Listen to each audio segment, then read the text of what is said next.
What's going on, my GamerGauntlet? And today I'm here with... My name is Quincy, or Xander Daemon, and I'm cosplaying as Ember from Danny Phantom. Yes, sir. Let's go. All right, so the first thing is favorite anime character. Anime character? Favorite anime character. I'm not going to lie, and people are going to hate on me a little bit for this because it's a more recent anime, but Rimuru Tempest from the time I got reincarnated as a slime. Let's go. Okay. So he's actually going to be one of my next big cosplays. I plan on doing it too. But whenever I do him, I do plan on having like the full blue, long dyed hair, and I also plan on doing the form where he has like his bat wings out and everything like that. So like it's gonna be good and everything. It's gonna be fire. Okay. Scoot the frame a little bit. All right. That's gonna be fire. All right. What made you come up with your name? Do you have a? Well, my real name is Quincy and everything, so I didn't get to decide that. But Xander Daemon is short for Alexander Daemon Lee, which is a bunch of my middle names because I have like 4 middle names. But not only that, Xander Daemon is also a Digimon character from Digimon Data Squad, I believe. Okay. He is like one of the relatives to Marcus Daemon, who was one of the main characters, and Marcus Daemon was like a beast that just fought Digimon with his hands. Like, first episode, he's throwing hands against the Agumon because in the first episode he dropped like a gang of high schoolers, and the police for Digimon show up and they're like, oh no, like this Digimon just knocked out like these 30 students and everything like that. What's going on? But in reality, Marcus is over there sleeping motherfuckers, and when the police pulled up, he was spurring like Agumon in the face, and Agumon was hitting him with those big ass claws in the face, and he was eating it, and he knocked Agumon out. And then his dad is even more, and this is for anyone that knows Digimon, his dad got kidnapped by the Royal Knights, who are like the top most OP existences in Digimon. And he became an embodiment for King Drazel, so the creator of the digital world technically. He was able to fight characters like Omnimon and them as a human, just bare hands, just like throwing hands up against mega level Digimon. That was one of the most broke Digimon series ever, and so many people hate on it for like no reason, bro. He's the only dude that was out there throwing hands against Digimon, bro. Like, how y'all gonna hate on that? Damn, okay. But that's where the name I didn't even know all about that. Like, did not know. And I think that, you know, I'm not like a Digimon fan or nothing like that. I mean, I saw it growing up, you know, but it like never really caught my attention, you know? See, for me, I started watching both Pokemon and Digimon, and a lot of people will be like, yeah, Digimon's a ripoff of Pokemon, but for anyone that's actually watched the series, Pokemon is a series based off, and now it's different because they have a new character, but it was a series based off Ash's journey to become a Pokemon master and trying to catch as many Pokemon as possible.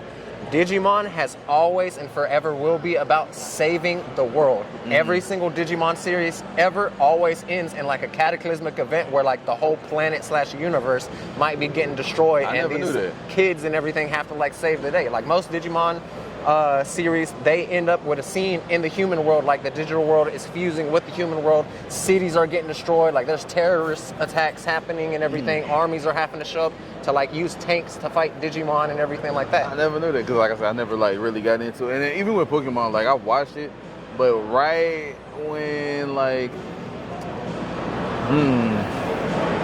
I want to say like right after like the Lucario, when Lucario came, so after the first, what is it, the Johto series? So like the first one, Kanto, then Johto, then it's Hoenn, which is Advanced Battle. Okay, I didn't see anything after and then Johto. So Lucario originally showcased in the Hoenn series, even though, and this is for any like Pokemon fans out there, he's a black and white Pokemon and everything, so he came out the series after, but he was originally showcased in the movie Lucario and the Mystery of Mew. That's the first one. Yeah, that's the first time I played him, and it saw him, and it upset me so much because whenever they introduced him in the franchise, whenever the movie came out, he was a legendary / pseudo-legendary Pokemon. He was, I remember Later that. on, he was no longer considered pseudo-legendary. Once he got a pre-evolution for Riolu and everything, in the black and white games, usually there's a cave where you can spam catch like multiple of them super easily. And he was pretty much just stricken from like all his title that he had. The badass legendary group and everything. Like him and a few others and everything like that. But it is what it is when it comes to Pokemon. And then while we're still on the topic of Pokemon, what is your favorite Pokemon game? Yeah. So are we talking about original or including the remakes and everything like that?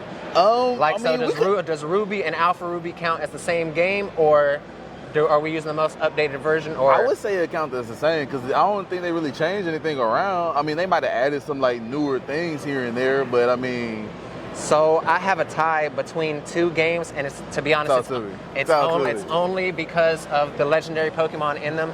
So number one would, of course, be either Omega Ruby or Alpha Sapphire, mainly because of Rayquaza. Emerald was my favorite out the series, but they did not make an Emerald remake and everything. No Gamma Emerald. Why not? Why not, bro? But Mega Rayquaza and everything, especially the shiny Rayquaza, that's like my spirit Pokemon and everything. And pretty much his brother, who looks almost exactly the same, people can guess that, is Giratina origin form. So Pokemon Platinum, whenever they introduce the reverse world, and I'm sorry, but Giratina is my favorite Pokemon in all of existence. Yeah, okay, yeah. I have a homegirl that makes like Pokemon plushies, like she sews them, and I'm trying to get her to work on a like 4 foot by 6 foot Giratina like pretty much scarf. Like I want it in origin form where I can wear it over my shoulder and like around my waist if I want to, and that's come as like a Pokemon trainer. That's gonna be dope. And look, I'm gonna make sure I get that information and put it all in the description down below. And then like let's send you some work so I can add it to the video. Actually, because it's one of my little sisters. I'm not gonna give out her name, but it's called Nobody's Crafts, I believe. Let me make sure. Send me her Instagram.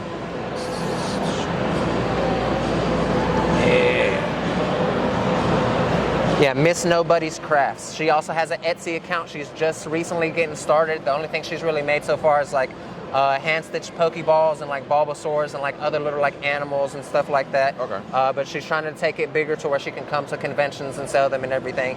So if y'all see any out there, if y'all want to check anything out, make sure to hit up her page. Hit the page up, and I'll have it in the description down below.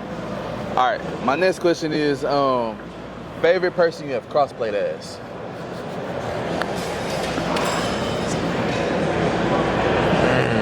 That's a difficult question. I love it.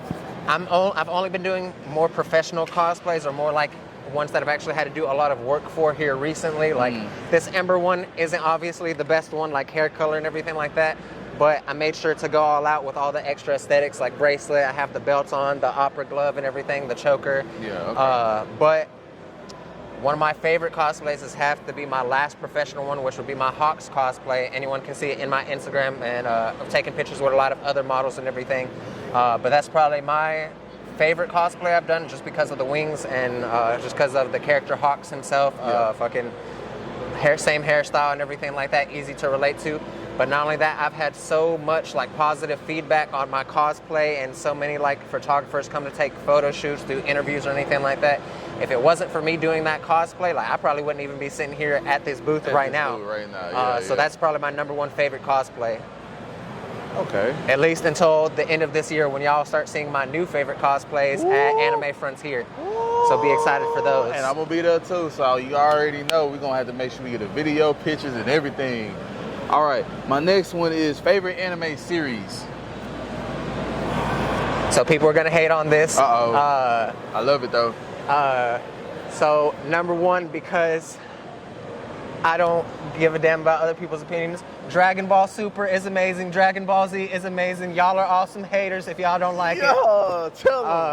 Tell them. Sailor Moon cannot beat Goku. I've looked up the facts. Y'all are some liars. That's what I'm talking about. Y'all are some liars. First of all, Sailor Moon's highest feat is like rewriting the entire universe and everything. And magic girl power. Bare minimum, Beerus, like not even full power Beerus, is literally multiversal, which can destroy multiple universes and multiple timelines. And to be honest, if anyone wants to use non-canon characters or multiple variations of characters, like how they like to do in the Goku versus Superman fights, keep in mind, comic books are always made by different writers. It's not always the same writer, so there's different versions of Superman.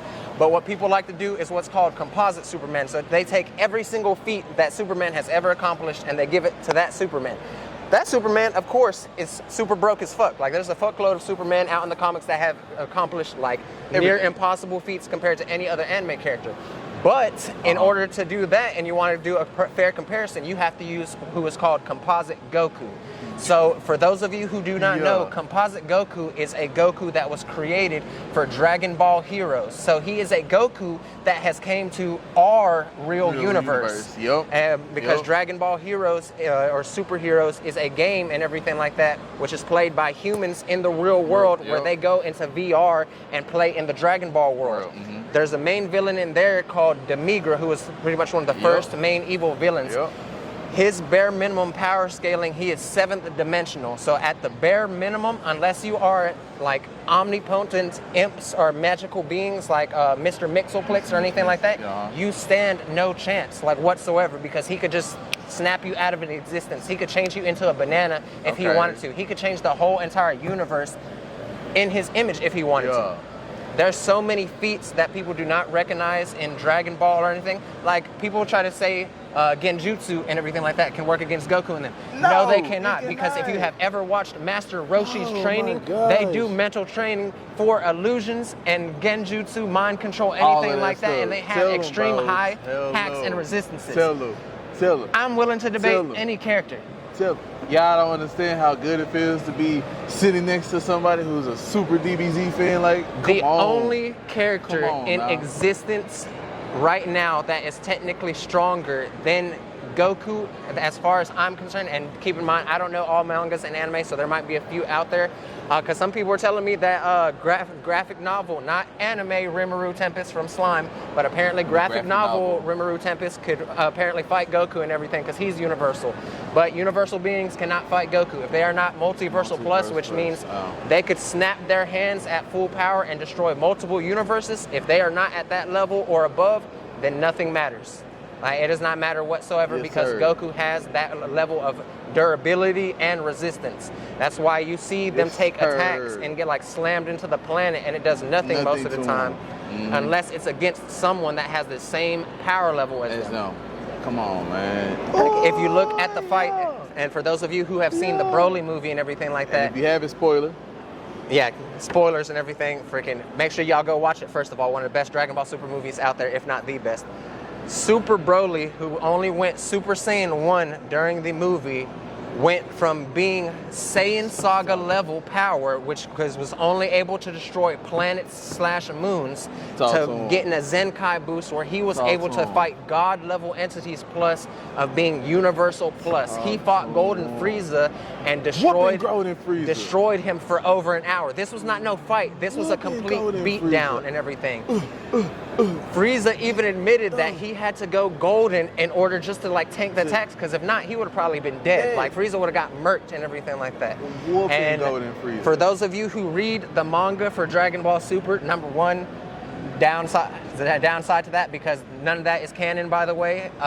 The anime is not caught up to it, and the anime is canon for those of y'all who don't know, because in Super there is no Blue Vegito fighting Zamasu, and there's like a lot of other stuff that they took out that the anime had in. So the manga is So the manga is non-canon. Any feats from the manga that has happened or anything, you cannot use. So Black Frieza, Granola, anyone like them, y'all cannot use them in any form of existence, because we do not know their power scaling officially yet.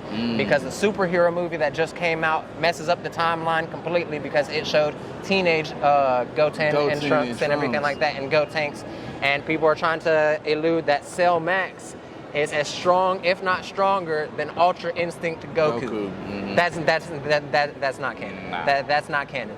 Even if Piccolo stated that Gamma 1 and Gamma 2 were supposed to be even, or like made to be even on par with Goku, if you rewatch the movie and everything like that, none of the scenes they showed have anything to do with arcs from the Broly movie, the Tournament of Power, or anything past Super Saiyan God. So Super Saiyan Blue and all that, like that's probably where they power scaling is. So Cell Max is probably slightly stronger than Blue. Like he might be advanced Blue, like how it first came out in the Tournament of Power, but keep in mind, this is years since the second Tournament of Power. So they have had a lot of Zenkai boosts. Goku and Vegeta have been training with Broly non-stop for like years. And keep in mind, they still fear Broly, and so does Beerus. If you watch the movie and pay attention to everything. Because Beerus was like, why you got this maniac on my planet? They don't want him to go into his berserk form, because they know he's going to destroy the planet. And when Goku was fighting him, he was like, all right, brother, that's it, like we done it.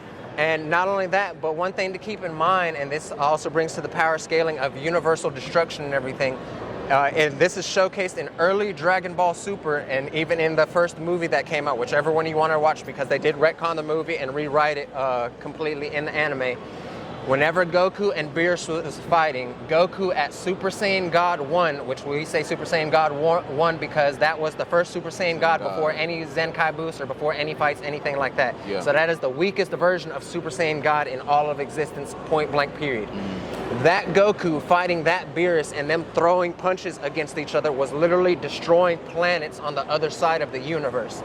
And even Whis stated later on along the line, the reason why him and Goku or anyone else that's along that power scaling cannot fight all out is because the universe will be completely destroyed. And that's Whis and them's job to prevent that shit from happening. And that's why they hurry up and stop when Champa and Beerus as well. Like cause they and keep in mind they're a lot more powerful than Goku and Vegeta right now. No matter what people speculate or anything like that, until Goku or someone like that drops Beerus, Beerus is still indefinitely more powerful than. True. And if y'all want to use any manga feats or anything like that, Beerus is actually the strongest god of destruction, and he fought every other god of destruction at the same time in the Tournament of Power. I remember that because they was testing the. Yeah, so if that is canon and everything like that, then our god of destruction smacks like all of the universe's no difficulty and everything. Yeah. Like even Jiren and them, like Jiren was stronger than Belmont, but he refused the title of god of destruction and everything. Toppo was not stronger than Belmont, but he was a god of destruction in training. If you look at the power scaling difference between what Vegeta had to use to fight him and everything like that, Advanced Blue Vegeta is as strong, or maybe even potentially stronger, potentially because he hasn't fought any gods yet, than most of the gods of destruction. Because Belmont was one of the higher tier gods of destruction and everything, and had one of the higher tier universes because their universes go based off who has the most population. Like whoever has the most population, the better your universe is, the higher ranking you have, the more powerful you are. Pretty much that's what it comes down to and everything, except for our universe with Beerus. We don't know why he's so powerful. And even Champa is not as strong as Beerus. They fight each other and they have grudge matches and everything like that, but not usually 90% of the time it is stopped because the universe will be destroyed. But not only that is that Champa also took part in that fight and everything like that, and got beat. Beerus is one of the only gods known to have some form of Ultra Instinct.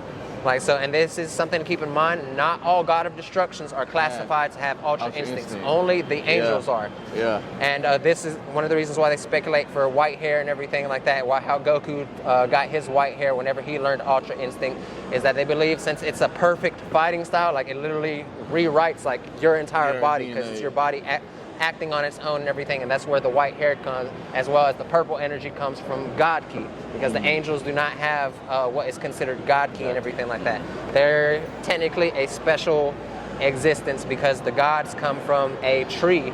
And in case anyone doesn't know any of this lore or anything, and this is weird as fuck, gods of destruction and the Kais are all born from this one weird little tree that like lays like orbs or eggs and everything like that, and they pretty much grow from a fruit. Didn't they kind of hint that in like the black art? Yes. And then when I remember when they found out that the Supreme Kai dies, so whenever the Supreme Kai or whoever the Supreme Kai of that universe dies, their corresponding god of destruction dies. So if we were to kill our Supreme Kai, Beerus would die. Like we wouldn't have to fight. He almost died during Z. So like we wouldn't have to fight Beerus or anything like like Beerus would have died in his sleep if Goku decided to murk our Supreme Kai because he wanted to fight Vegeta back in Dragon Ball Z and everything. In Majin Buu arc, in case y'all don't know what we're talking about.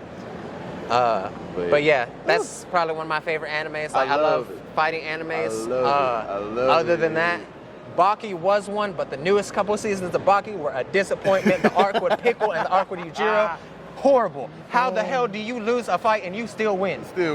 Talk to him. Baki got bodied both fights, bro. And this I can understand Pickle because he was a big caveman and everything like that. We lost to him, but he had to use fighting technique in order to drop Baki. And keep in mind, Baki was already injured and everything like that. So I'll give them that. I will give them that.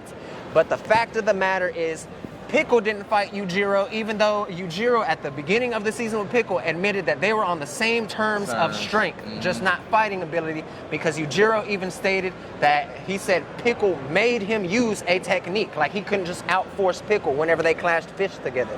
And this was after Yujiro just walked through a bulletproof glass, like with his face. But then on top of that is that we went to the next arc.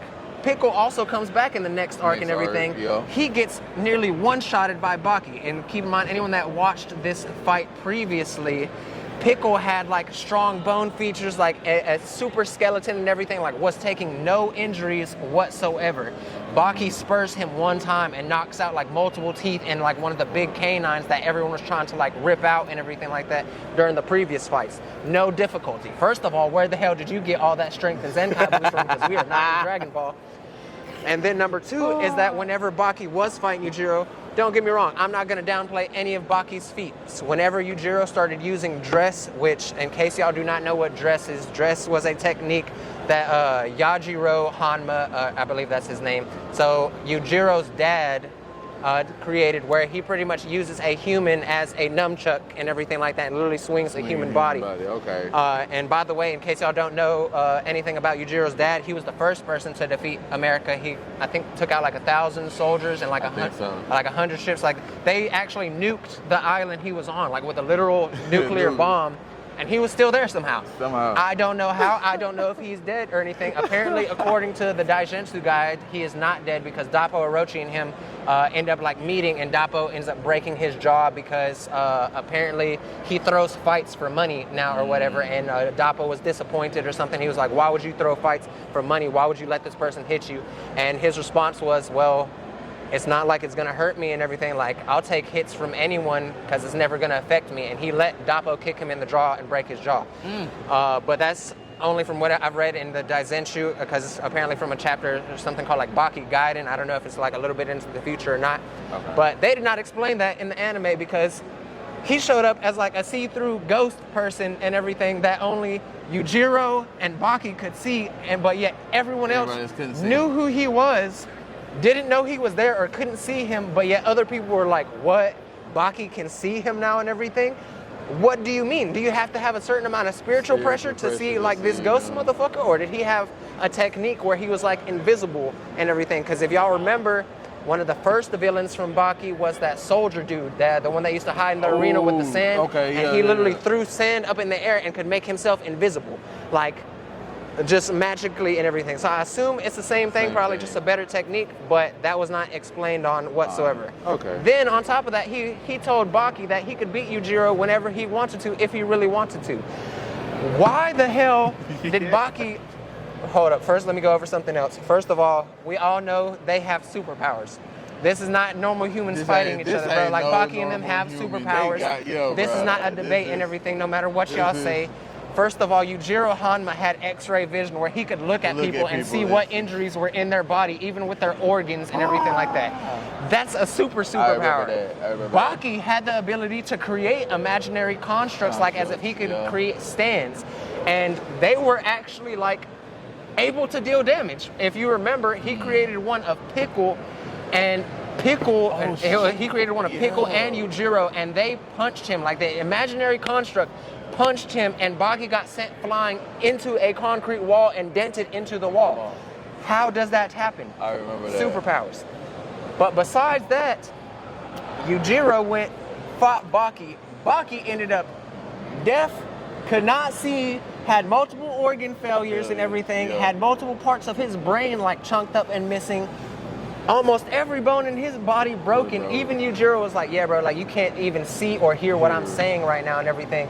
The only thing that they did was like, oh, because Baki had the will to keep fighting, that's why he won. And Yujiro was like, okay, I now declare you the strongest. No, you don't. You don't get to do that. We just, at the beginning of Baki, one of the main things that was said in the anime was that it doesn't matter how you win the fight, whether you use a weapon, whether you have to use cheating tactics. The only thing that is important is who is left standing at the end. Baki was not the one left standing. So why the hell is the whole world, because keep in mind, Yujiro declared him the strongest, and everyone out there was like, Yujiro declared Baki Hanma the strongest. He's now the strongest in existence. Yeah. But yet he's bodied on the floor, and Yujiro wasn't even like damaged, bro. And so now that means that Baki, in all honesty, is probably going to go downhill from here. And this is as someone who has watched anime and read countless mangas, it is probably going to go downhill from here because for the simple fact, Yujiro was already literally the strongest like entity in existence that we could fight. Okay. Him and Pickle, like they pulled Pickle out of nowhere and everything like that. But Yujiro was the strongest across the world. And this is spoiler alert for those of y'all who do not read the Baki manga or anything like that. One of the new people that they introduced for them to fight Baki was actually America's like world's strongest and everything. It's some like super famous dude, I can't remember what his name is, but has like never lost any fights. It's like super OP top tier. He got into the ring with Baki, and this dude himself said that he could look at Baki and see how bored he was with this fight.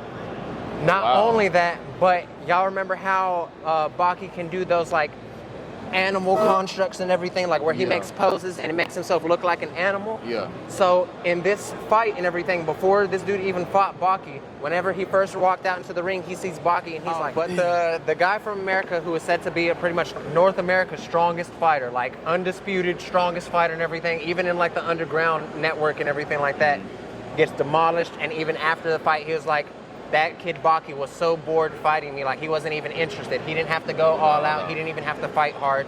And if we're taking, like you gotta keep in mind, we already went through a whole underground fighting ring with some of the strongest people on the planet already.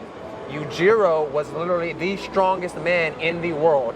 And unless we are going to eventually go back and do a refight against like Pickle, where, and here's if Baki manga readers, if y'all see this, take ideas from me because I'm better than y'all. Said it here first. If y'all are going to reintroduce fights and y'all want them to actually be better than the previous ones and everything, number one, the first fight y'all would have to reintroduce is either Baki and Pickle or a Yujiro Hanma and Pickle fight. And here's how y'all would do it, is because at the end of the Pickle versus Baki fight, we saw for the first time ever, Pickle used a fighting technique. Okay. And keep in mind, at the end of the last series, even before Yujiro started fighting Baki and everything, Pickle dipped off somewhere. And so here's two things that can easily happen. Number one is Pickle can go out somewhere and get trained and everything like that because he doesn't want to be the weakest. Like his whole existence has always been fighting the strongest creatures and being the strongest in everything. The strongest survives, the weakest dies. That's the whole point of his existence and everything. So it makes sense for him to go and try to get a Zenkai boost and get stronger and learn fighting techniques because that is something he has never done before. Mm-hmm. And if we give him fighting techniques, even if it's like bare minimum ones, he is going to be a monster. Yeah. Like he was already ripping people's arms and legs off, no difficulty whatsoever. You teach him how to throw a roundhouse kick, bro, people are dying like casually. Yeah, okay. And on top of that, in case anyone doesn't remember this because it was kind of graphic and everything, at the beginning of the Pickle arc, there's a reporter that shows up and Pickle rapes and, well, pretty much rapes her on camera. So he's a caveman. I'm 100% sure he finished inside her and everything because they didn't know shit about condoms or anything like that. So we could see later on the son of Pickle and the son of Baki and everything like that in a new series that could come later on along the line. Okay. But not only that is that they have to have a new fight with Yujiro and Baki, like no matter what. Because I don't care who says what, it doesn't matter who stated what and everything like that. The fact of the matter is, Baki did not beat Yujiro. Until the day comes where Baki can throw hits on Yujiro and they actually hurt. And keep in mind, anyone that watched the fight will be able to remember this. The only hits Yujiro took that actually hurt was like that female slap whenever he got hit on the back and everything like that. And Yujiro just flexed hard enough to not be able to feel it, while whenever he did it to Baki, Baki was screaming and was like, ah! Yeah, okay. So like we know Yujiro was able to tank like all them hits and everything like that, like no difficulty. So until we get to a point where Baki and him can throw hands at a stalemate, where they're literally either knocking each other out, and no, knocking out does not count as whenever Yujiro nearly got slept instantly, like that one little second. That does not count. That's a sneak attack and everything, and that literally didn't even make him hit the ground. Like he still somehow got up while still being knocked out. Right. That is a feat. Don't get me wrong, but that's technically more of like a one-time feat because, as we clearly saw, like that was not going to happen again or anything like that. But that's something that has to happen.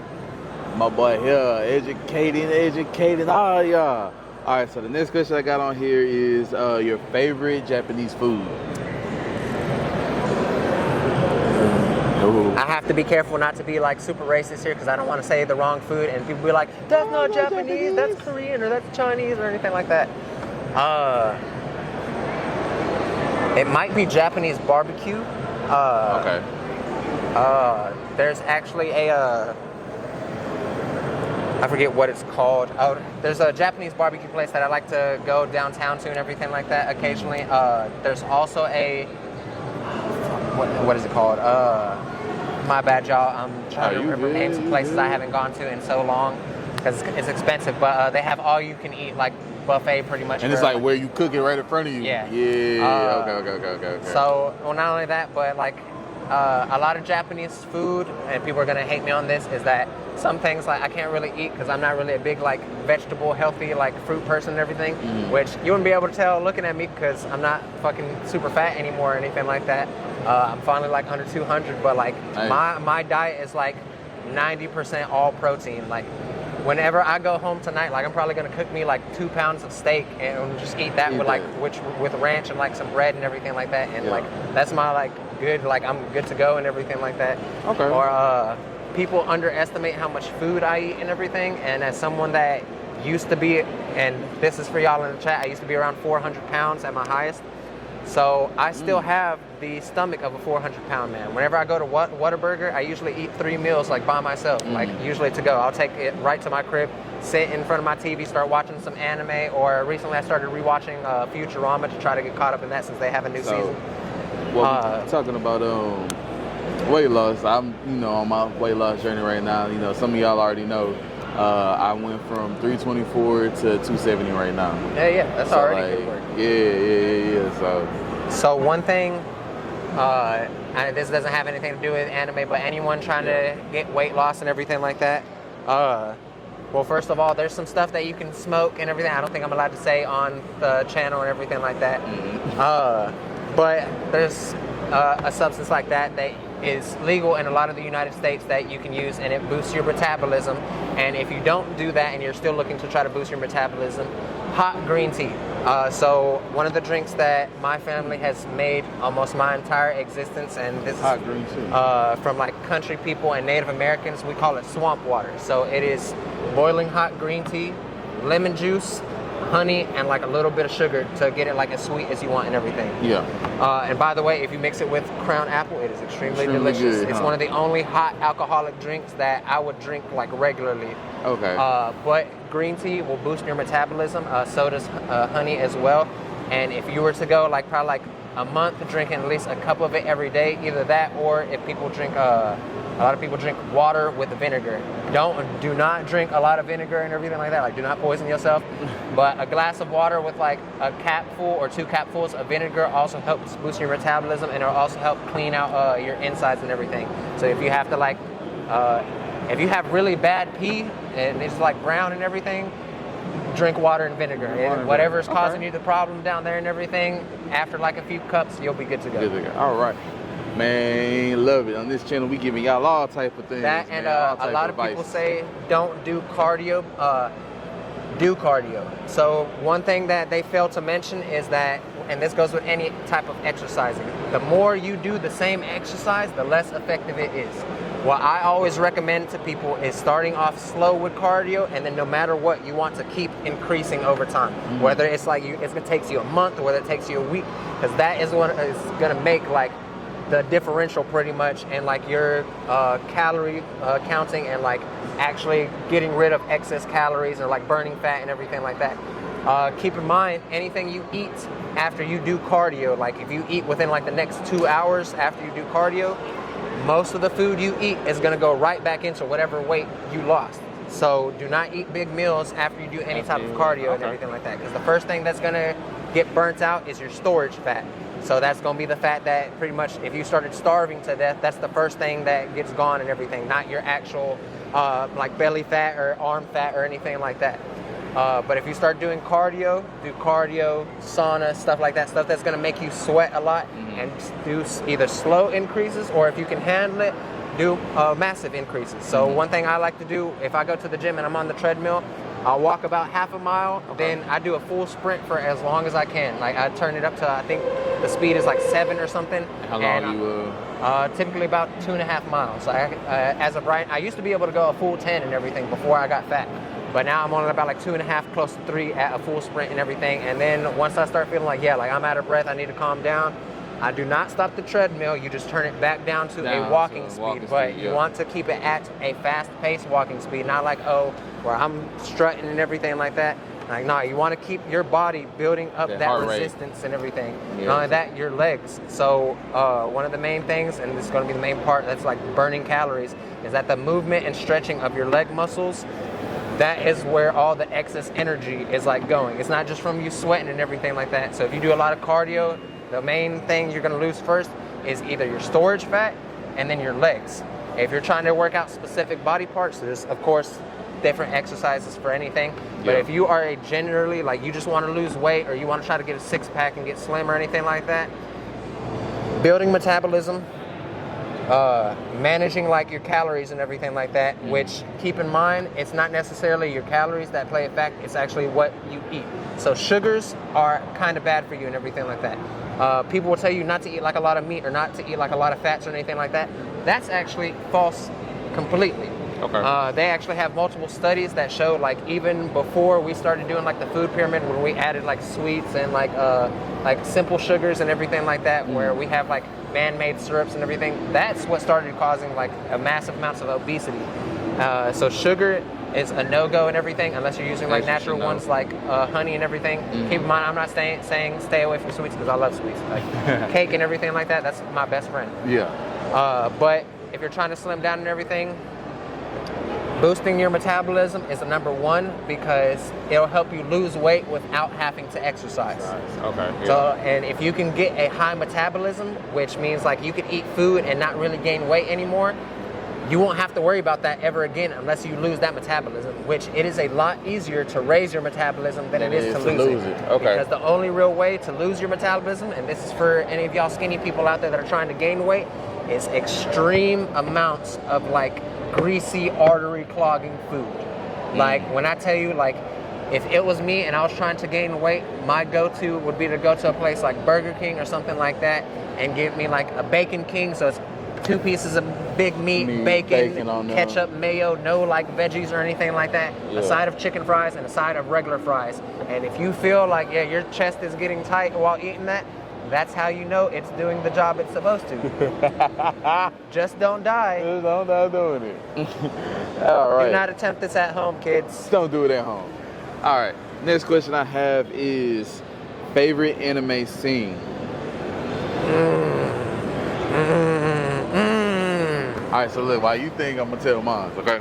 Which everybody already knows. Dragon Ball Z fan. BoJack Unbound, when Goku comes down. I know what you're about to say already. Yeah, when Goku comes down, rescue Gohan. Gohan's like, dang, my dad did it. He still had to come get me type stuff, and they trying to hold him down with the little string stuff, and he was like, one thing you forgot, I'm my father's son. Oh, see, I thought you were gonna go somewhere completely different and everything, but there's a different scene, literally like probably like 5 minutes before that and everything.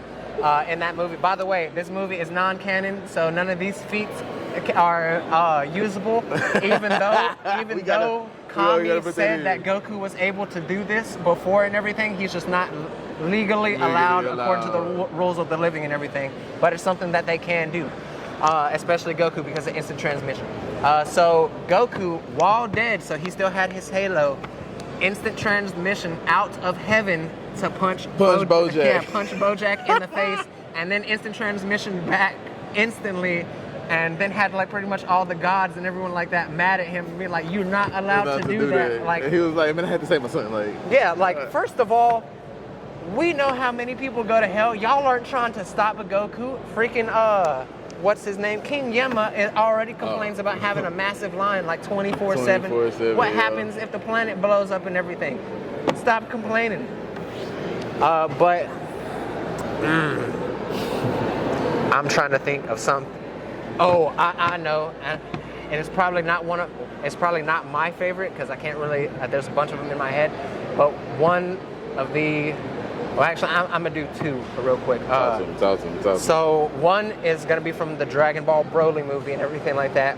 This is post Gogeta Blue and Broly while they're fighting, and they were literally proving to be so strong to shatter through dimensions.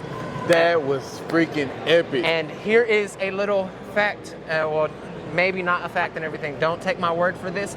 But anyone that has played Dragon Ball Xenoverse or Dragon Ball Heroes and everything like that, y'all can go look at this to see if it's the exact same thing, and I guarantee it is.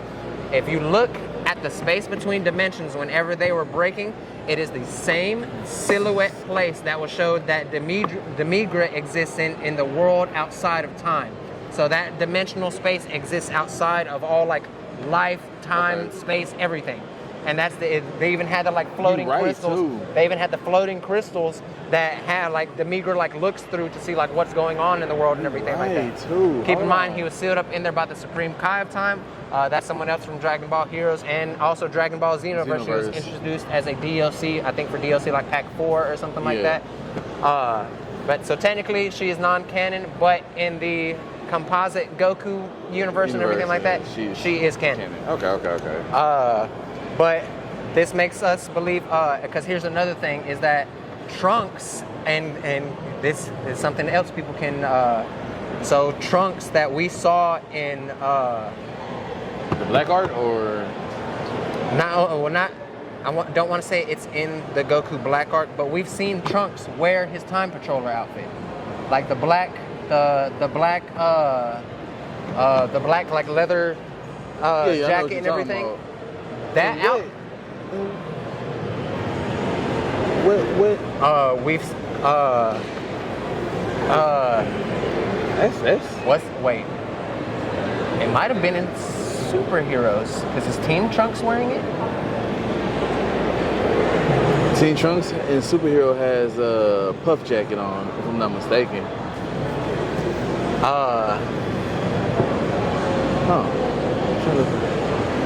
Well, besides that point, besides the outfit and everything like that, one of the things that we did see, and this is in the Goku Black Art and everything like that, was Trunks using like not only does he still use the Z sword and everything, which is something that's supposed to only be used by Kais, keep in mind and everything. So this is going to lead up to what I'm talking about.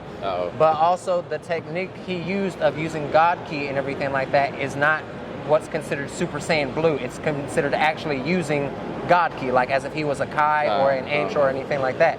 Because of the sword. Yeah, not only that, but he has a completely different, it's called like False God or something like that. If any of y'all play like Dokkan Battle or anything and have that character card and everything, I think it's like False God Trunks or something along those lines. But see, that event that happened in the Goku Black Arc is almost exactly similar to how Trunks joined up with the Kais and then started working for the Supreme Kai of Time. And so if that's the case, and now that we're going into like more multiversal type stuff and everything like that, and because we can't go weaker, like we can't bring people that are lower tier and everything. So the only places we can really go is up. So there's a few theories, some of them being that there's already alternate universes that the Omni King erased, because if you watch in early Dragon Ball Super, whenever they first started talking about the 12 universes, Omni King had stated that he had already erased the universes before because they failed to meet like the population requirement and everything. And our universe was almost one. Like we barely made it through the threshold and everything. And one of the things to keep in mind is that Beerus is the strongest god, even though we have like the lowest population in our universe. So whenever 17 made the wish for all the universes to be brought back, some people are speculating that there's universes that weren't a part of the original 12 that got brought back as well, because they were same wish and everything like that. There's still universes that got erased even if it was prior. One fan favorite speculation I love is that one of the universes is GT, so they have Super Saiyan 4 Goku and them on that universe. And especially if people remember whenever Whis, they had a Whis meme where he was like, there's someone out there that's stronger in the universe or whatever. Everyone was posting the Super Saiyan 4 Gogeta meme like under that, where he was standing in with the black light where you couldn't see his face or anything, but we knew it was Super Saiyan 4 Gogeta. Man, okay. And keep in mind, in Heroes, though that Goku and Composite Goku are that Goku and Super Goku are two completely different Gokus. They actually fight and everything like that. And Super Saiyan 4 technically does get its own like little Super Saiyan God form and everything like that. If y'all want to go check that out, as well as some of the like extreme villains that they like made super overpowerful. I'm pretty sure they're about to do like a Cell Max one for Heroes as well. Yeah, because the Cell Max came out. But Cell Max is technically a ripoff because we had a giant cell already in Dragon Ball Heroes. It was called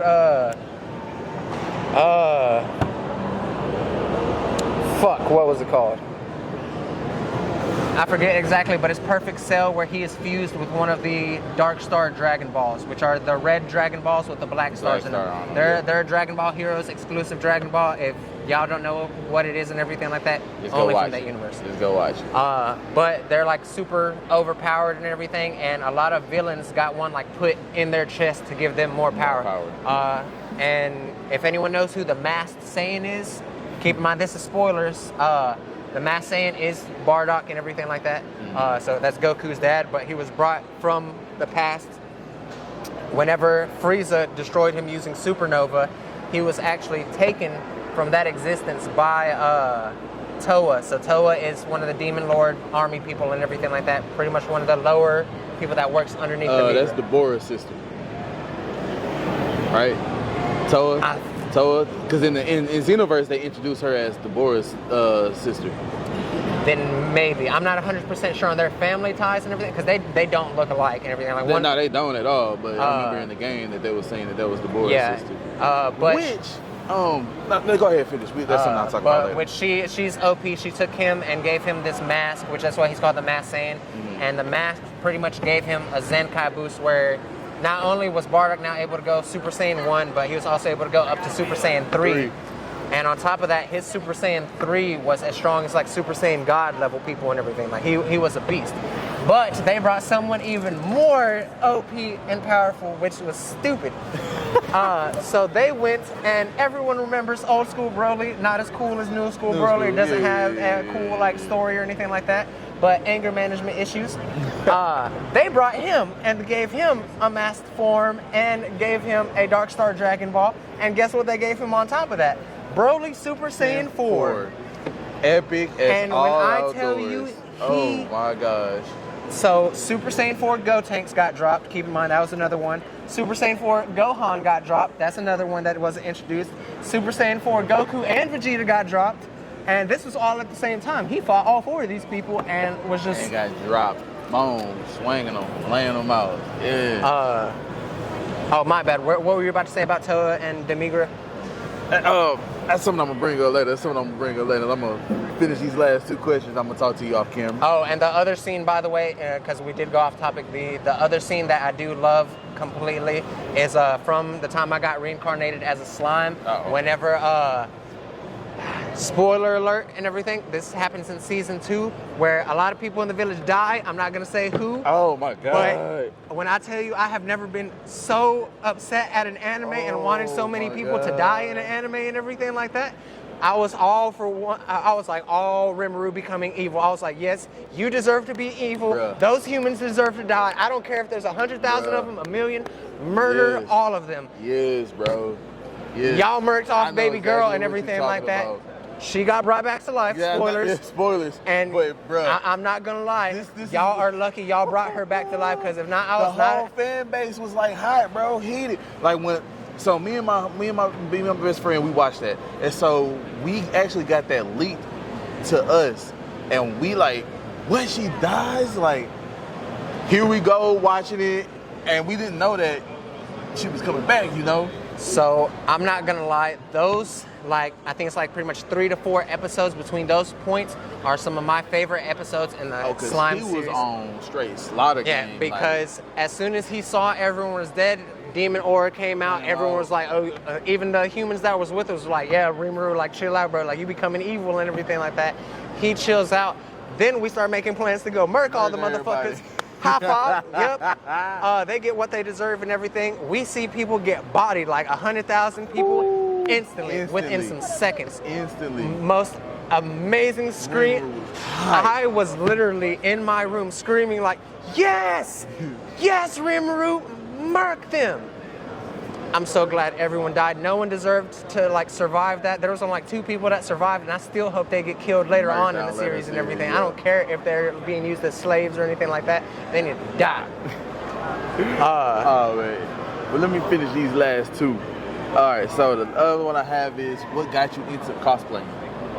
So I've always been big on anime and everything, like ever since I discovered it pretty much as a kid. One of the things that got me into cosplay was I discovered anime conventions, of course, and everything, and I didn't discover those until I started going to an anime club in my high school, and people started telling me about it and everything. And this has nothing to do with it, but I eventually became the president of that anime club, and in my eyes, it was like so, I guess, kind of like boring and everything, like, because the only thing we ever did was everyone would show up, we would give out food and everything, and then like a certain group of people would play video games like Naruto Ninja Storm and everything like that, or not Xenoverse, Budokai Tenkaichi 3. Okay. So like they would play those games, and then on the other side there would be people watching anime, and like we would talk about like new mangas or anything like that people found out about. But it was mainly like me doing all the stuff, like no one was really wanting to participate and everything, and I decided I wanted to change Anime Club up like a good amount. And so one of the first things I did was actually wear a cosplay. Like I went and got the most current Ichigo Bankai I could at the time, and this was whenever his Getsuga Tensho had like the little spikes on it. I think it was like his second version of it and everything, where he had the like crisscross lattice going down his cloak and everything. And I wore that to school and everything like that, because it was not only was it like a Halloween event and everything, but also we had Anime Club after that. So I was like knock out 2 for 1 stone and everything. And after that, after I guess how amazing I felt like in cosplay and everything, like how cool I was like, because I was like, man, I look amazing and everything. And I was able to sneak in my like wooden sword, which was like a perfect replica, even though it was made of wood. I don't know how I got that into my high school even to this day. But I was able to sneak that in, and I was walking around like I had my wig, I had my like full Soul Reaper outfit on and everything. And it was just amazing. Like, I had people in my school taking pictures of me and everything, and that was like my first cosplay ever. And after that, I was like, you know what? I think I want to try to do this more often. So I started going to cons. Like my first con was a con of probably like 2008 or something like that. Even like before I went to high school, I was going to like conventions like occasionally, but not staying and cosplaying and doing all that. It was mainly like I would show up, not be able to buy a pass because I didn't have money and everything, and just like take pictures of people and with people. But once I started making money and actually started going to cons, the first few I never did a cosplay for and everything, because I was like, well, this is a whole different monster and everything like that. Like, because one of the things that, and this is a mixed topic between the cosplay community and everything like that. And so this is a personal preference, is that I prefer when people do cosplays like that they can perfectly look like and everything like that. So like, it's not, and no way am I saying like, oh yeah, people do bad cosplays if they don't look like the character. People do amazing cosplays if they look like the character. But in my personal opinion, I feel like let's say you have someone like how you're doing Zenitsu and everything like that. Like your cosplay is amazing as fuck, and I wouldn't be like, oh, that's trash or anything like that because you don't look like Zenitsu. But at the same time, if I saw you standing next to someone that looked exactly like Zenitsu and everything like that, go to that one. Yeah, I would be like, okay, that is like top of the tier, amazing. Even if y'all had the same, like exact same outfit and everything like that, same material and all that stuff, it's like a matter of perception, like how like you look at that character. Because whenever you look at an anime character, like even as someone cosplaying, like the first thing that pops into your mind is what that anime character looks like.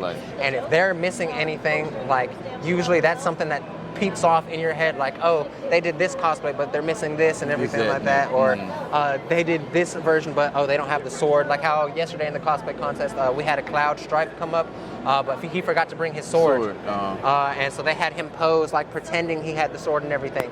So that, and keep in mind, I'm not a cosplay judge, but I guarantee that probably took off points and everything. No, it did. I feel like it did. Yeah, because just for the simple fact, like not having that prop around, and you're playing Cloud, and that's something that he's the main thing known for is having that giant sword. Yeah, that takes points off and everything. Which that kind of goes into like why I was hesitant on like being or trying to like cosplay, because it was like I said in the panel, like who am I gonna be? You know what I'm saying? Like, you know, who am I gonna be? And like who am I gonna be and be fun with. You know, I want to do somebody to have fun with, and just like I don't look like that single person. And see, you know, as of right now, like I'm still only doing cosplays for fun. Like I have yet to do any cosplay contests, even though people keep telling me I should. I'm not gonna lie, that Hawks. Yeah, I saw on your IG. people were telling me that I should enter. The horrible thing is though, is that I did want to enter that into the cosplay contest at the Otaku, but number one, didn't get signed up in time. And the Fan Expo before that, which I also had the convention, I ended up showing up 10 minutes too late to sign up for the registry.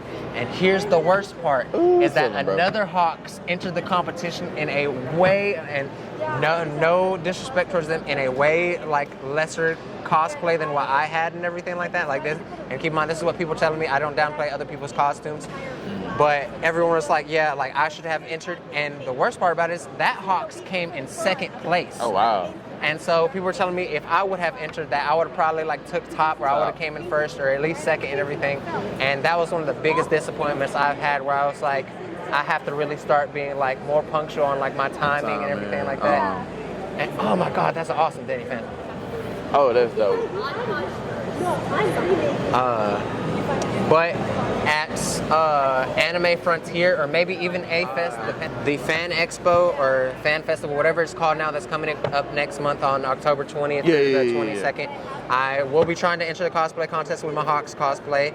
And then in Anime Frontier, I will have new favorite cosplays, which I'm going to be, and it sucks because I can only enter one of them. If anyone has any choices on everything out of these two. So I'm going to be doing Sephiroth.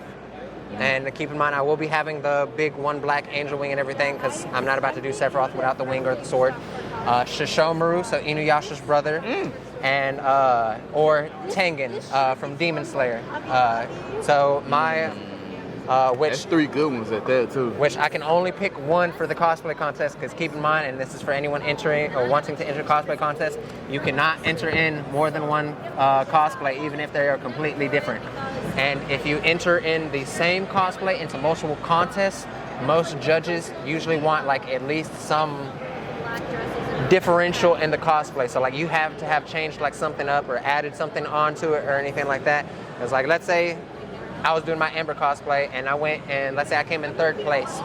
That wouldn't happen. But if I came in third place and then I tried to go to Fan Expo and enter the exact same cosplay, exact same way I had it and everything like that, they might not even let me enter the competition because they would be like, you already won. Yeah. And you ain't. And not only that, but it's the same one. But if I did a different variation of Ember, where like I grew out my hair and made it like kind of flamey, I had the guitar and everything like that, that would still be qualified for a technical new cosplay and everything, and you could enter in more the Okay. And keep in mind, anyone that's wanting to enter cosplay contests, there's usually two different types of contests. So number one is a crafters contest, which usually most competitions want you to have at least 50% of your outfit made by you. Like not bought or anything like that. Like it can't be bought off Etsy or anything like that. Like you have to actually make it.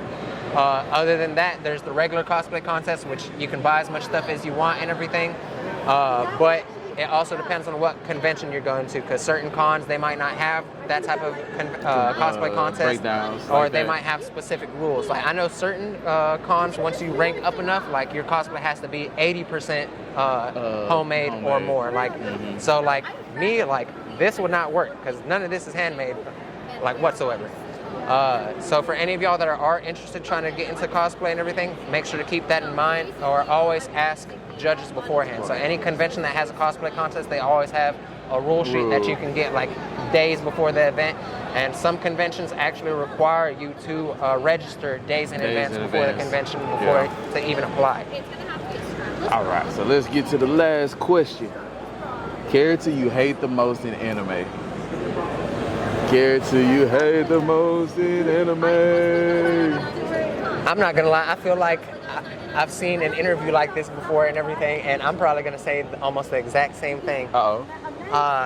So, well, there's a few characters and everything, so I'm gonna name a couple of them. Talk to me. So one of them, and I know people love this anime, I don't care. Tokyo Revenger's main character is trash. Talk to him. You know, I haven't seen that yet. I have not seen it yet. I do not, and people are gonna hate me. I don't remember his name of me for the life, But so the whole premise of the anime is that the dude goes join. Keep in mind, Mikey and them, they're all like badass fighters and everything. So the main character, he goes and he joins up with like this gang or whatever and everything like that, like kind of like a high school gang. Like they're not actually out there like selling drugs or anything like that. Yeah. At least yet. Don't spoil anything because I am not done. Don't do it. But so what happens is that he joins up, but it's kind of one of those animes where they go back and forth between different timelines and everything. Like, so it goes from the future so to we're the dealing past. with time in this anime. Yes. Okay, So, okay. and this is where stuff gets like weird, and this is also And what makes him confusing. a trash character.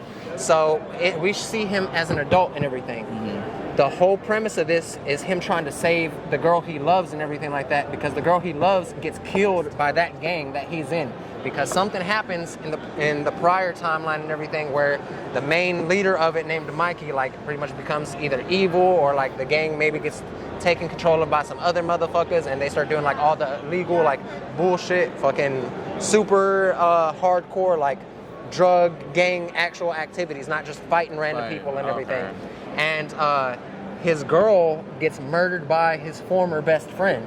Oh wow. And well, both of them actually die. Like freaking, the former best friend crashes the car into her car and everything like that. And he even tells his best friend, he's like, yeah, like I'm sorry, like I had no choice and everything, and someone like higher up or whatever was forcing him to do it. And what happens is, if I remember correctly, like something happens. He goes to the hospital. No. He touches, and this is even weirder. His girlfriend or lover, whatever they would be considered, she has a little brother. He touches his hand and somehow gets like transported back in time to like his younger version. Yeah. No, I'm glad I'm not the only one and everything. So like that's the portal And this between. coming from me not seeing this. Yeah. So the younger brother is a police officer and everything like that, trying to also solve like his sister's like murder and everything like that, or like a detective, something along those lines. And what happens is that they meet up. This dude doesn't believe like any of this is happening until they like. So what happens is they touch hands and everything like that. The main character, he goes back in time. He still has his memory of like him being like an adult and everything like that. Like he remembers everything. The kid, whenever he goes back in time, the younger brother is now like a little kid, like not a toddler, but like in elementary school and everything. Okay. Has no idea about any of it and everything. But what happens is I think So he went back in time from touching the hand, and now he's just basically living out the life, or no. So he goes back and forth multiple times. I'm not 100% sure what always causes it. I don't know if it's like sleep or whatever, because I haven't watched the anime in like a long time. But like whenever he goes to sleep or gets like knocked out or something like that and everything, he wakes back up in his adult body. But see, here's the kicker: is that anything that happened, but like so whenever he leaves, he was in time. like yeah. So let's say he's. I want to say he's like 13 or something. So let's say he's in his 13-year-old body with his adult brain. Whenever his adult brain goes back to like his 30-year-old body, his young body doesn't remember like any of the adult stuff, and it just starts going through living like a normal life, and he has no memory of like any of that stuff that's going on or anything like that. So stuff is slowly changing in his life and everything as he's making changes to the past, and that's how he gets the brother to believe him. So what happens is he goes to like the little kid brother back in time and gives him like a message or something like that, and then whenever he wakes back up in the future and everything, the brother like calls him on the phone. Is like, yeah, like I know what's going on, like I believe you and all this stuff and everything. And like we see the girlfriend get like murked like 4 or 5 times. But here's the reason why he is a trash character, is that everyone in the show can fight. Everyone. He can't? No. Like, and I don't mean he's a bad fighter. He can't fight. Like, he is the type of person, like, he's getting run up on by goons who don't even have names and everything. Like, they're the side tier bottom characters that are like the background filler people and everything like that you never hear a name from them. And he's getting like spurred and getting like beat up by them and everything. Barely ever like even throwing a punch back. Like, I can't, I'm trying not to keep cussing and everything like that, but being a P word or a B word and everything, like to the highest degree. Oh, wow. And I'm not gonna lie, and see, here's the worst part, is that one of the times he went to the future, he meets one of the bad guys that apparently changed the whole crew or whatever, and one of his best friends gets like shot in the head at point blank range, and he's about to die too before he goes back to like the timeline and jump back to being a little kid. You have me messed up if I'm about to get sent back in time after nearly got my brains blown out, seeing my girlfriend die like 4 or 5 times because he hasn't forgotten any of this. and you're not throwing hands against these people. You're not trying to do all this, bro. Like, I'm throwing them hands, dog. I'm throwing like them hands. literally the big, well, maybe in all of anime, one of the biggest freaking P words that I have ever watched. Like, not, and the sad thing about it is like everything else besides him with the anime is decent. Okay. Like all the other characters, they have like their own lore. They got their own stuff going on. They have like character development, all this stuff. He's the only one that's trash, and why? Only one, y'all. The only one. Okay. So, note to self. I'm gonna make sure I get on that whenever I get back to my home. Okay. As another character is, of course, the trio of 3 heroes from 7 Deadly Slime that attacked the village and everything, but they got murked. One of my favorite ones that he actually pissed me off the most, and I'm glad he got decapitated in slow-mo time. I'm not 100% sure what his name is, but he fought the grandpa and everything like that. I know what you're talking about, yeah. So it was some dude that he was supposed to be a swordsman, but in reality he had spatial time magic and everything like that, so he could slow down time pretty much. That was his ability, and he won against what is the grandpa's name? I can't remember. Don't get me lying, but I know Grandpa Cold though. Yeah, so any of y'all who know the Grandpa Master from Slime and everything like that, because he trained the other dude. Which one? Because he trained multiple. He trained the Hero King, so the king of the Dwarven City. He trained him. He trained Rimuru. He trained all the goblins and everything. He trained. He trained all the all ogres. I'm thinking of the his family. Yeah. Yeah, the ogres. So they're Kijin yeah. now after transforming and everything. That's the most recent Slime movie was ass. Hold on, wait. Don't talk about it. I have not seen it. So I'm not gonna spoil or anything like that. Okay. But in my personal opinion, after what they have already showcased in Slime, it was a disappointment. Like freaking, mainly because of the people who we were fighting. Because like they were not someone that we should be fighting, bro. Like they were people that are lower tier people should be fighting and everything. And okay. It was, but mainly like all like hacks and stuff like that. But I will say that it does expand more into like where we're heading for Slime and everything. Like some of the other characters that haven't been introduced. So you know who Black is, right? In Slime? Yeah. The butler, Diablo. Okay, now yeah. So he is, well, they have colors and everything like that. I'm not sure if is he black? He's either red or he's black. He's one of those two colors. He's one of the primordials. So the primordials are like, and keep in mind, I haven't read the graphic novel, so I'm not 100% sure about this, but they are like the origins of demonkind and everything, like how you would consider like Lucifer or Satan, like the king of hell, like that would be like their tiers and everything, because they're higher than all the other demons and everything like that. Like they can summon them, sacrifice, do whatever they pretty much want. Yeah, okay. So and keep in mind, a lot of people in Slime already even referenced him before he even got like summoned by Rimuru and everything, because he fought the previous hero. Well, he fought both of the previous heroes. He fought old girl that is inside Rimuru that passed away and everything, and her previous mentor, who originally wore the mask and everything, fought the primordial Black and killed him, technically sent him back to hell. Like they don't die, freaking, because we saw demons get sacrificed and sent straight back to hell after being summoned and everything. Those, or if you have not, this is anime, keep in mind, this is an 18 and up anime, and it is extremely dark and kind of messed up.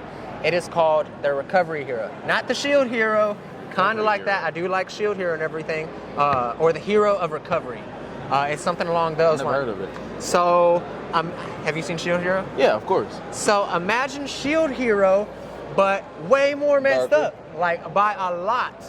Like way darker? So, here's the so number one, there is a lot of like murder and rape in this anime and everything like that. So this is dark and everything, but it is a vengeance anime, and everyone that gets murdered / raped deserves it. And if y'all watch it, y'all will understand why. Okay. But the premise of it is, so there is heroes that get naturally born into the world, and usually they are kind of like how the Shield, kind of like how Shield Hero, where they only have like one specific thing, like there's a hero of the sword, hero of spirit, stuff like that. Okay. So this dude was born and he ended up becoming the recovery hero. So he's like a healer and everything like that. But see, the downside to this and everything is that so healers have to go join like church or nation, army, whatever you want to consider it and everything, like pretty much sign up for the kingdom and go help out in the world. But here's the downside to being the healing hero is that any wound he heals, he feels. So so one of the first things he has to heal is a girl that got her arm chopped off. And like he heals it and it's like screaming in pain, like eyes are bloodshot red, crying and everything like that. And what happens is he decides he doesn't want to be the healing hero. Like he's like, nah, I don't want to be a hero and everything like that. I'm not gonna lie, that's trash. Yeah, freaking, and see, here's what happens. Here's where stuff gets way bad. So the kingdom is like, nah, that's not about to happen. Like you're not about to leave because we need a healer and everything. We don't really give a damn about you and everything. So he gets thrown in prison. Then they use this aphrodisiac like liquid crack and make him a drug fiend. So that way he's pretty much a slave working for like the princess and the other heroes, doing like anything they say, healing all their injuries. But this isn't even the worst part. So while he's also down there, one thing, and this is another feat of the recovery hero. So swapping DNA or bodily fluids with the recovery hero and everything like that gives them technical like stat boosts or like experience, whatever you want to consider it and everything, like makes them like stronger and everything. So normally you could be like, oh yeah, just kiss or anything like that. He gets raped by both men and women, like consistently, like while being made into a crackhead and everything in this jail cell. And then so what happens is he gets taken on a mission to go get the Philosopher's Stone. Freaking, they have one of those kind of pretty much ultimate weapon, just like any anime or anything like that has a Philosopher's Stone. Yeah. They fight the demon lord at the time who has the Philosopher's Stone. What happens is recovery hero motherfucker has been plotting for like a long ass time, like since like the beginning and everything. He gets the Philosopher's Stone and instead of giving it to him, he instead of giving it to the princess and the other people that like were pretty much like, yeah, like you're our crackhead and you serve us and everything, he uses his type of healing magic to uses because it's like an all-powerful magic entity. You can pretty much do whatever you want.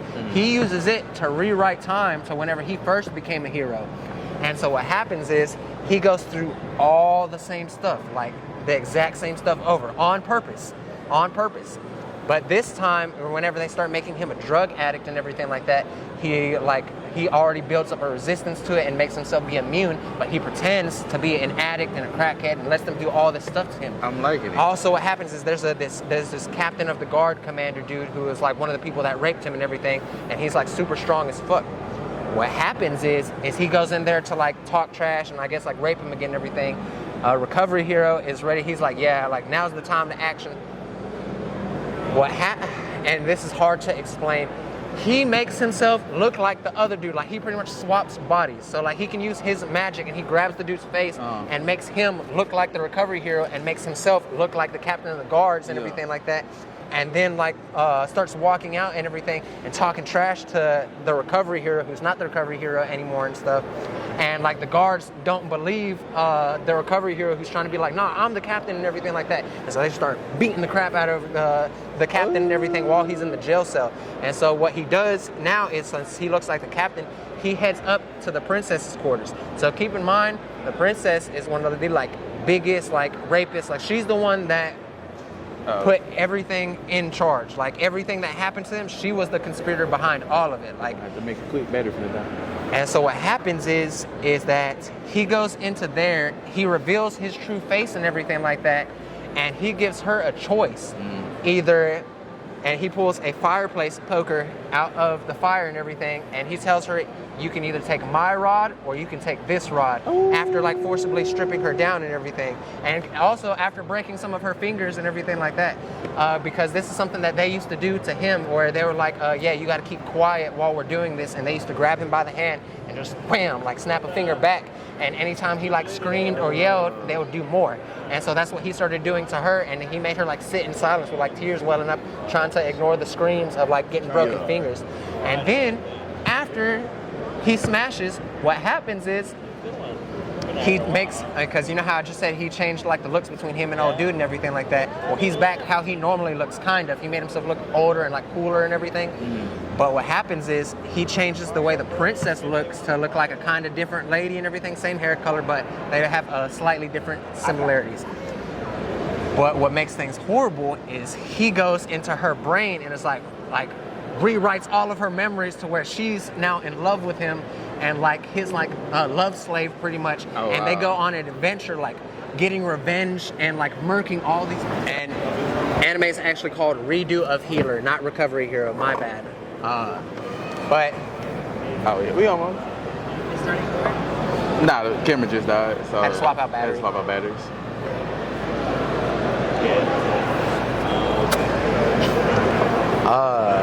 Get up there. Besides any character almost in that anime though, like those are some of the main characters that I'm glad, or that I hate, and I'm glad like they got murked. There's actually one character still in the show that I'm guessing we're waiting on the next season so he can get murked off and everything, because he's like a pedophile child rapist motherfucker. So I'm excited for how they like murder him off. Okay. Because there's also another female who is like a lesbian rapist and everything, if that makes sense. Like, so she does not have sexual intimacy with guys or whatever, but the princess used to use the healer as like a sex slave and everything like that before she got brainwashed. And what this lesbian lady used to do, because she was in love with the princess, she used to go and like torture the healer dude, like after he would have sex with her, and like have him like put his like junk and other bodily parts like on her like face and other stuff, because she wanted to be closer to the princess lady. And she actually got sexed to death. Oh wow. Is the right word I can use. So what happens is healer dude gives the aphrodisiac crackhead drug that they gave him like 24/7. He gives it to these 4 like random dudes and everything like that after he kidnaps old girl, and they pretty much take her V'd car and smash her to death like in the room and everything like that. Like, cause they I think want to say like had sex with her for like 3 days straight and everything. Like all of them died and everything. Like the drug that they got given was like pretty much Viagra for life. Like you're gonna use it to die. That's the like once you take it and everything, like that's it. That's it. That's a wrap. Okay. Man, this was one of the greatest probably podcasts I've ever had, y'all. Like. We talked about so much stuff, man. Y'all seen it. We talked about so much stuff. And we're going to end it here, my gauntlets. As always, like, share, subscribe. Tell the people where they can find you at. So as of right now, I'm only real big on Instagram, which I'm just popping off, which is Xander, XANDER_DAEMON. Feel free to follow me, leave comments or anything like that on any of my posts. Tag me in anything that y'all see, or in case y'all took pictures with me at the conventions. And if any of y'all see me around, always feel free to grab pictures with me. I do not charge or anything like that. We'll do poses, anything like that, anything y'all want, feel free to shout me out. Great guy, man. Y'all go give him a follow. Y'all see him at a convention. All right, next convention you're going to be at is? So I will be at A-Fest. I'll probably only be... that is what it's called next month, right? No, not A-Fest. Fan Festival. Fan Festival. Yeah, Fan Fest. Did it used to be called Fan Expo? Or so they got, it's the same people. They did Fan Expo, now they finna do this one, which I just call it Fan Expo because they both the same people. So I'll be at Fan Expo next month on Saturday and Sunday, and the Fan Expo is from the 20th to the 22nd, in case y'all don't have the dates or anything like that. And then after that, I'll also be going to Anime Frontier, and that should be... And I'll be there too. I think it's December 10th or whatever? Or December 8th through the 10th, yeah. Yeah, so December 8th Friday, through Saturday, the 10th. Sunday. I will be in my Hawks cosplay, in case anyone wants to see that at the Fan Expo. But this... Anime Frontier, I won't be retiring the cosplay, but I won't be doing it at a lot of conventions because I've already used it a lot. And if I use it for the Fan Expo contest and everything, I'm not going to be able to really use it in other cosplay competitions. So my main one I'm probably going to try to enter is going to be Sephiroth, because the wing is like the exact same size as my Hawks wings and everything. That's pretty much it.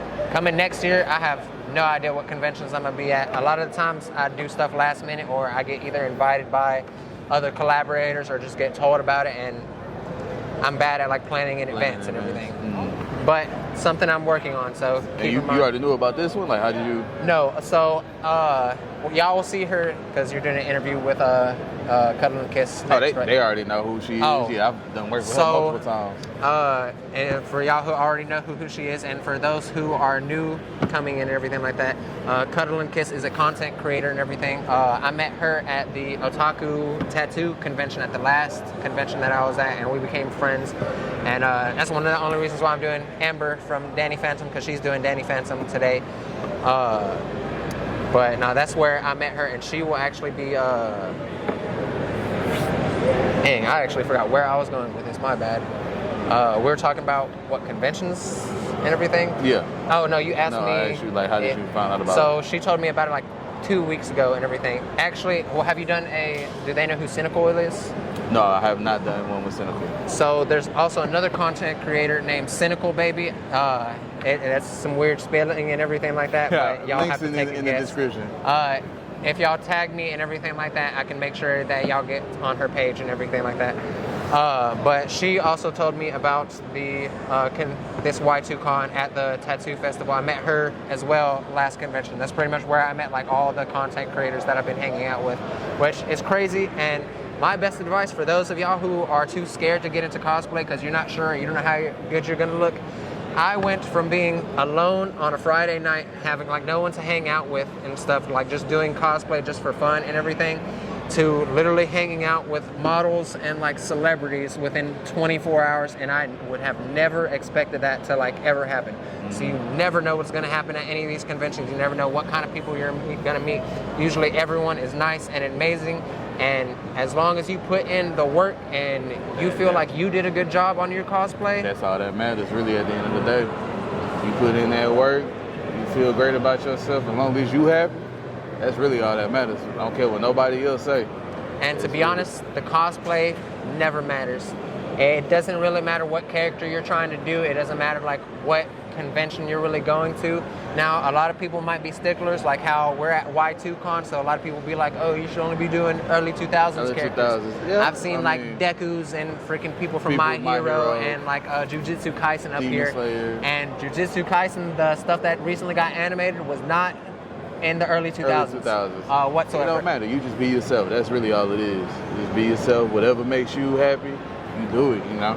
That's what I was talking about earlier. Like, any of y'all that do a cosplay, if y'all ever feel free, or if y'all ever see me at any of these conventions, feel free to come take pictures of me, and I'll make sure to grab pictures of your cosplay and everything and help like post them and tag them with like other content creators or anything like that. Yep. It's like a fairly simple stuff. Keep in mind, I'm not a celebrity or anything like that. Me Like neither. freaking, I can probably count on like my hands the number of followers I have if I had 100 something fingers. But other than that, it's just all about having fun. all about having fun and then just supporting everybody, you know what I'm saying? Like, just support. So,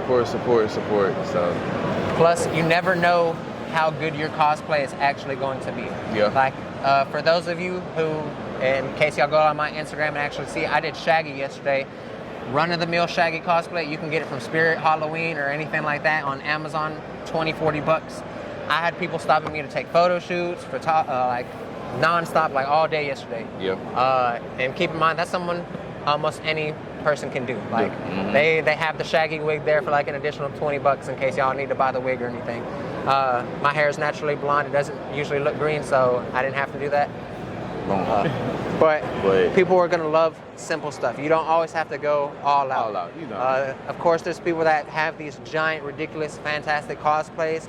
Usually, when those people enter cosplay contests, they already have a rank of like bare minimum journeyman or higher. Yeah. And for those of you who don't know about the ranking systems, so the way cosplay contest works is that they do have ranking systems.